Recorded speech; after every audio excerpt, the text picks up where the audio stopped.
there's tremendous danger in Bob's face and physical presence. There's an unpredictability. There's a don't mess with me. And you never know which part of that personality is going to surface. Before I met Mitch, I thought he appeared to have this very gruff exterior that covered this poetic heart. And then, of course, I met him, and that is exactly who he is.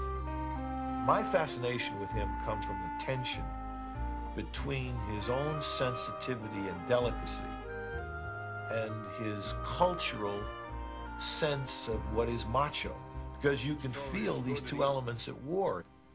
H-A-T-E. It was with this left hand that old brother Cain struck the blow that laid his brother low. L-O-V-E. The right hand, friends, the hand of love. Now watch and I'll show you the story of life. Get up in the morning and go to work, and they paint a face on you or glue a mustache on it. They tell you what jokes to say, and you say them, and that's it. And you turn around and come home at night.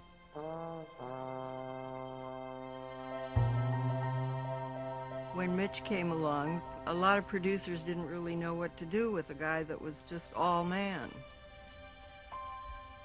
He was always strong, and women liked his looks a lot. Glad you don't suffer from those handicaps. No, I don't. You know why you missed me? Because I hate you so my hand shook. Your hand shook. Not because you hate me. Put the gun down, Thor. Women liked him because he was vulnerable, and he showed his vulnerability by keeping himself in all the time. Every woman that I know is always saying, I'm the one that can get it out of him. They love to see that thing buried in somebody because they say they're the ones that can bring him out of himself, and as a result, feel that they've conquered something. Putting together what happened, what I guess must have happened.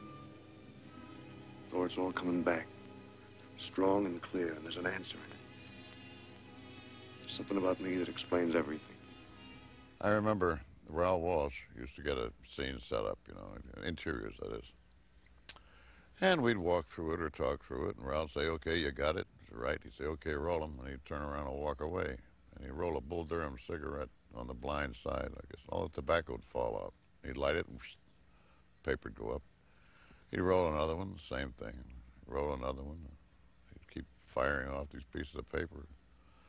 Finally, there's a silence, and he'd turn around and say, is it over? Oh, cut it. He'd say, how'd it go? He'd say, well, the lamp fell off the table. Look natural? You put it back? Say, yeah, okay. He'd rip out the page. That's one from Macros. 4 Academy Awards, never watched the scene. I worked with Bob on 4 films. He was always contained. He was born, I think, with what we call film-style acting. A really fine film actor, as opposed to a stage actor, does not give a performance. He creates a person, and is that person. Mitchum was one of the very best at that. He gave everything. He said it as though it had just come out of his mind at that time, exactly the way he felt it.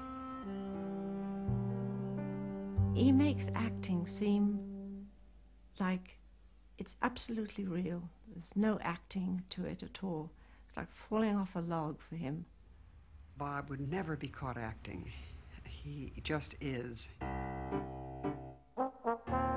He's playing men very close to his apparent soul.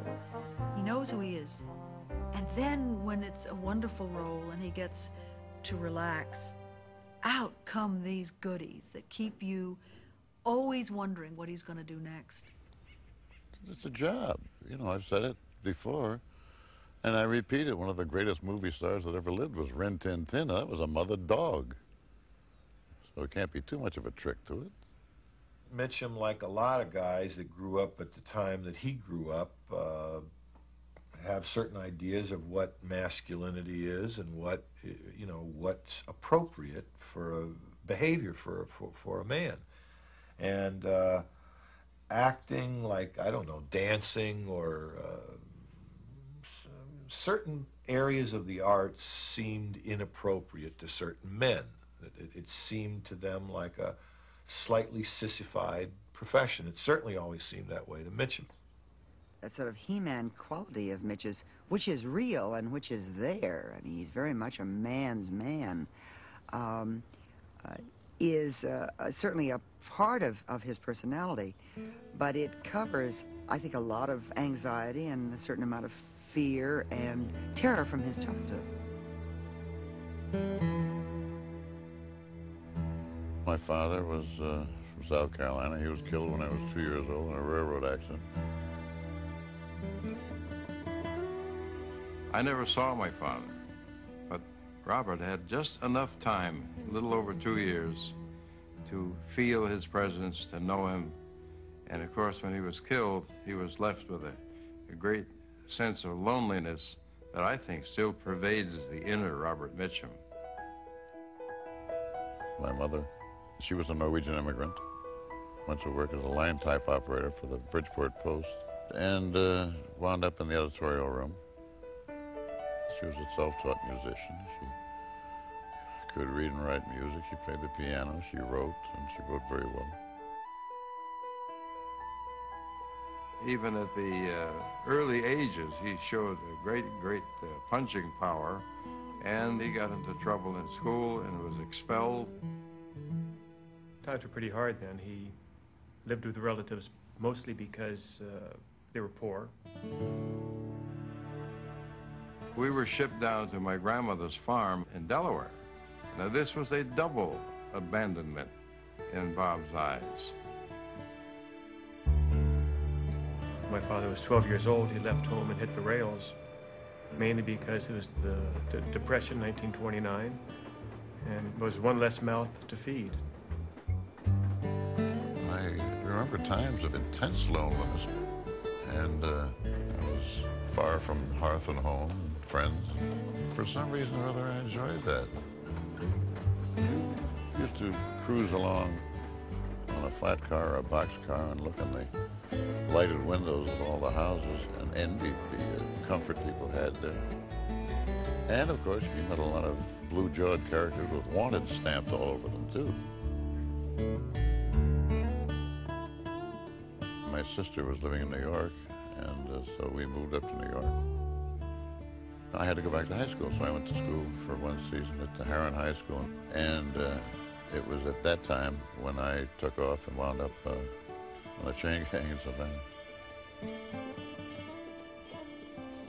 I was 15, and they picked me up in Georgia and hauled me in as a dangerous and suspicious character with no visible means of support.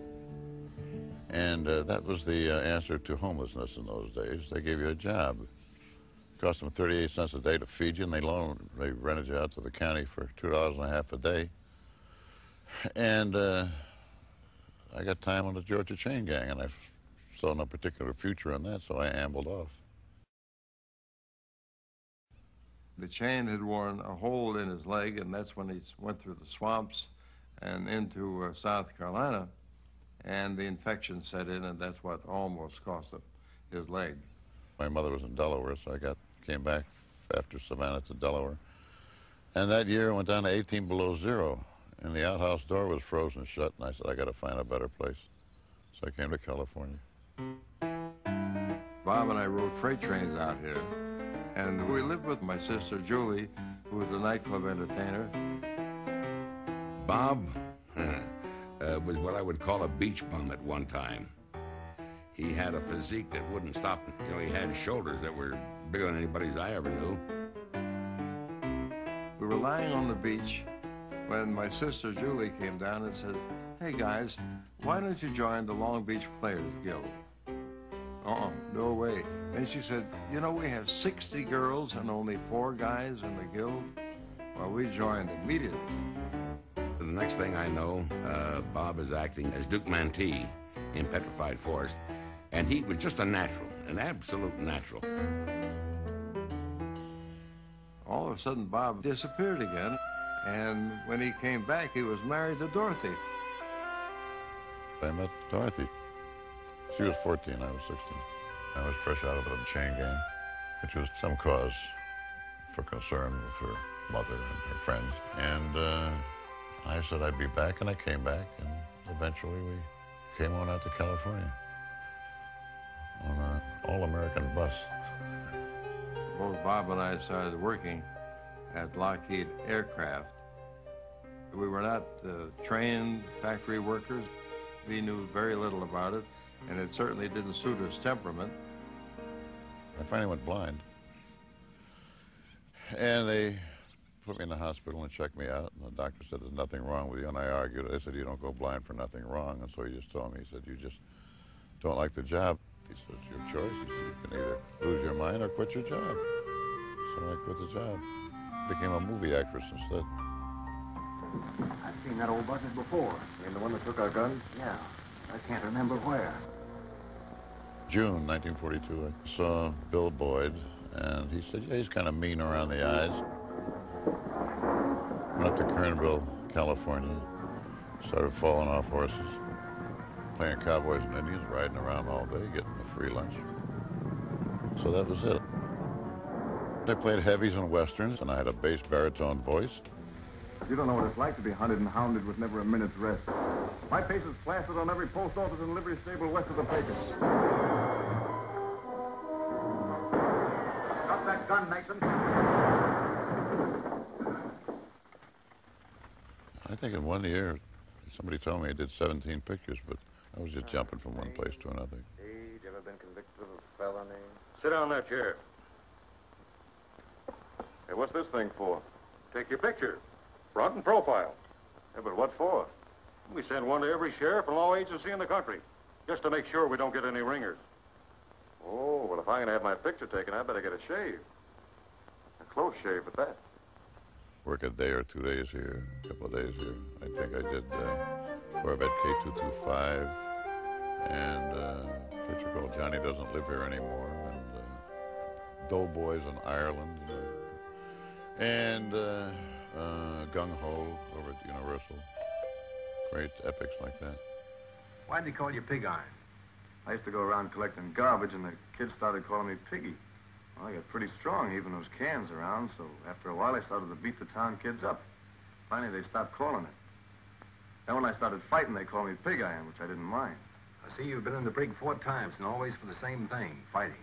Well, you've got to be tough to be a Marine, sir. All right, you guys know what we have to do. I'll make the assault and you cover me. If my luck is bad, Kurt, you're next. Then Larry, Frankie, and Tedrow. So long, fellas. There goes nothing.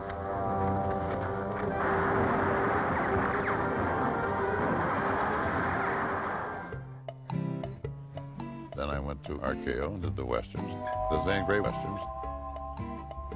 And then they called me over to the old Selznick studio to test on G.I. Joe. And of course, Bill Wellman was a mighty name in the business. Bill set it up as though they were actually, you know, filming within the picture. He got everything all arranged like that. And I did the scene with Burgess Meredith, and Bill said, that's it.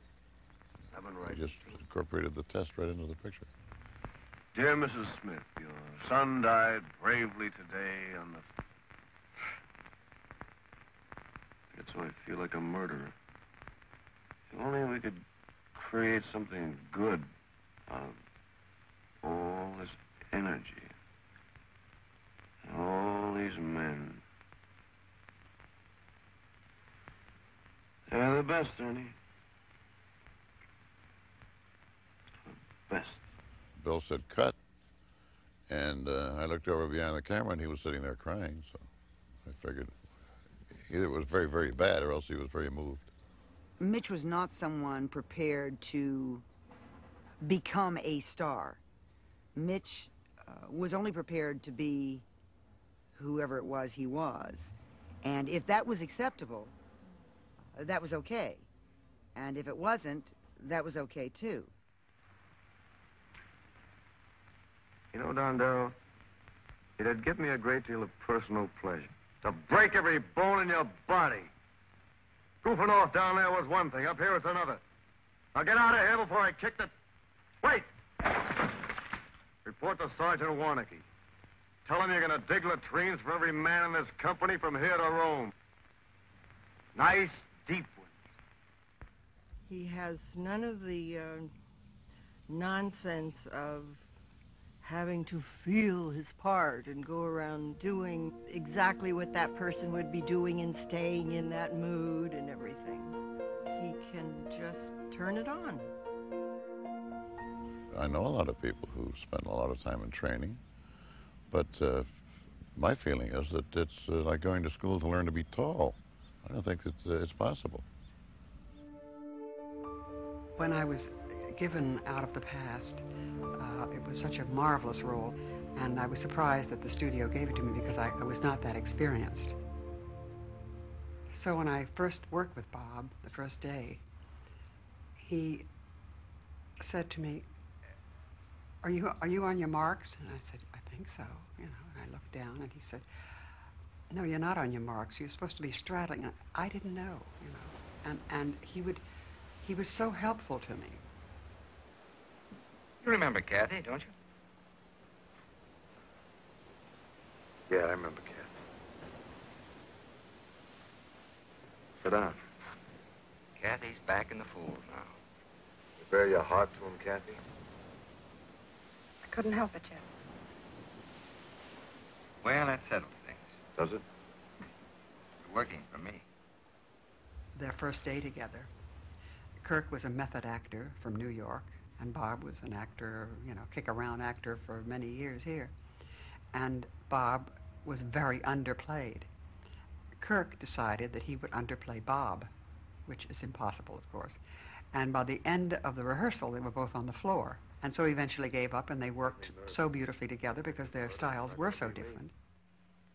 Wait a minute. I'm not framing any woman. When did you reform? I wouldn't try it, Whit. You're out of shape. Besides, it's not a frame. She shot him. He was going to kill you. You see, Whit, self-defense. A cinch to beat. She might not even have to do time. I'll say you killed him. They'll believe me. Do you believe her? He has empathy for people, and yet he is never a crybaby. And he won't let you really be a crybaby either. He's an average guy, and with Robert Mitchum, it's Dorothy. They have a family.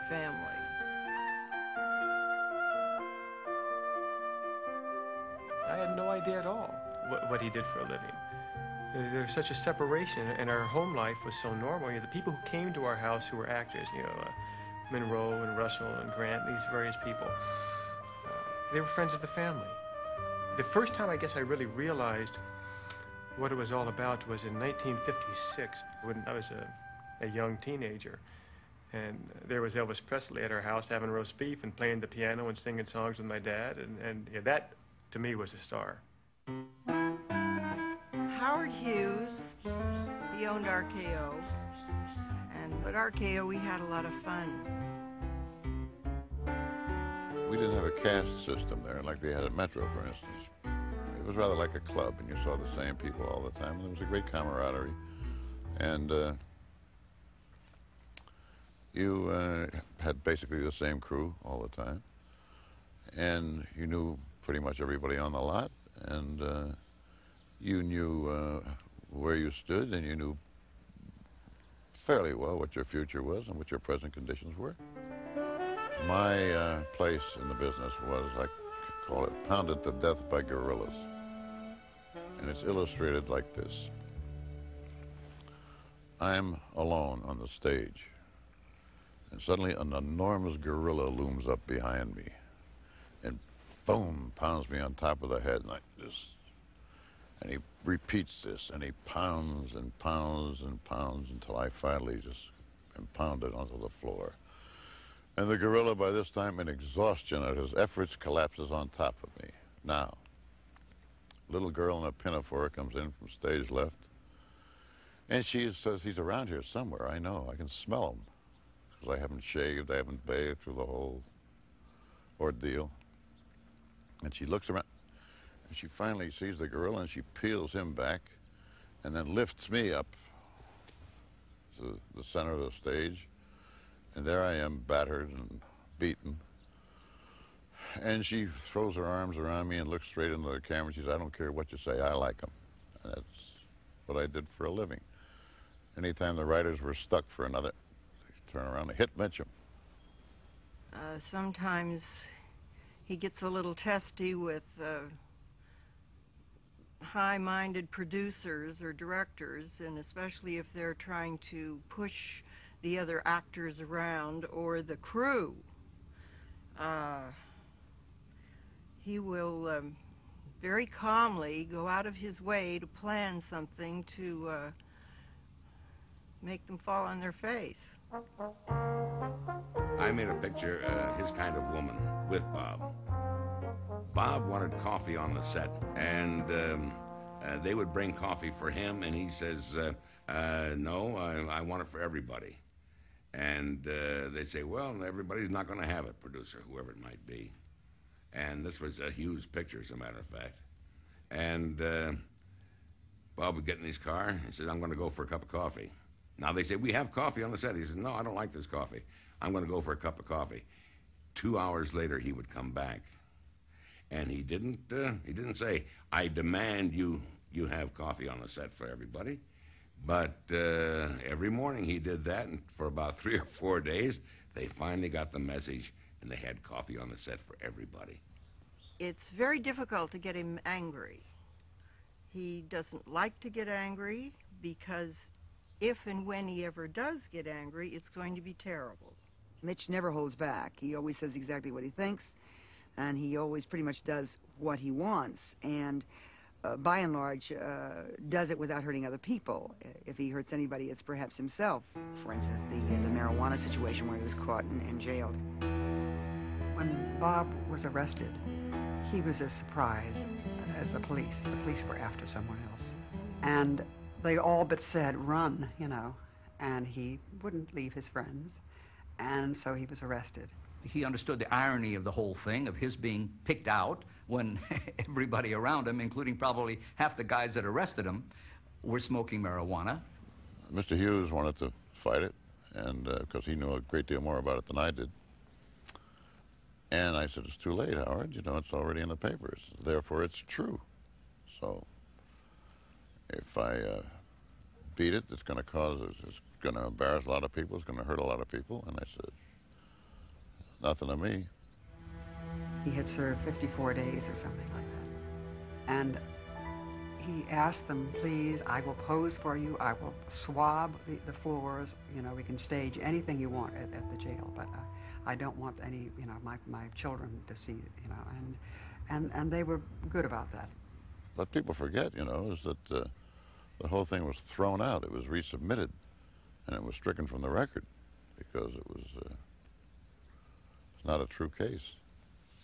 A lot of people thought it was going to, you know, be his ruination, but everybody that knew him loved him and stuck by him, and when he came out, the audience loved him just as much, if not more.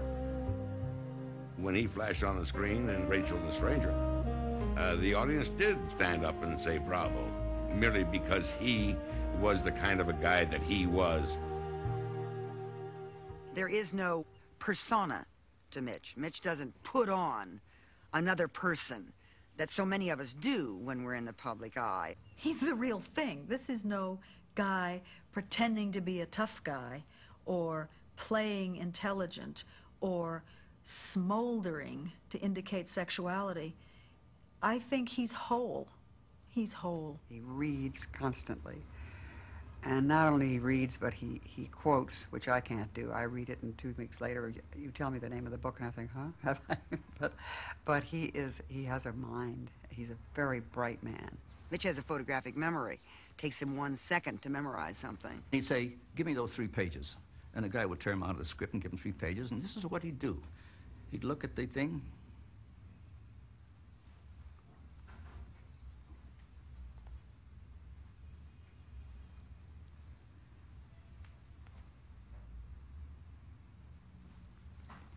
And he had it. He plays the kind of a guy that's so cool that nothing could rattle him, and he probably never really read a novel, and I think Robert Mitchum could write novels.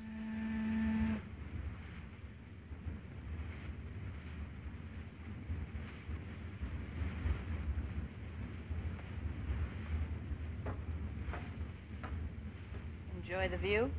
Well, it's not the Taj Mahal or the Hanging Gardens of Babylon, but it's not bad. My name's Trumbull, Mr. I think that actors in principally entertain. And I remember as a child going to the movies and coming out and finding out it was still day or it was night or it was raining, and I had been totally transported. It's an escape. And if people are good in their craft, they can aid in that escape. They can create that illusion. Julie, I'm listening. look, I know this is a little abrupt. I don't carry a lot of credentials around with me, but I'm fairly honest. I've done a lot of things in my life. Running a plantation's hard work. I'm not afraid of hard work. You're not kidding, are you? Howard Hughes, as far as scripts were concerned, he cared more about the clothes you were going to wear or the kind of publicity campaign it was going to have. Howard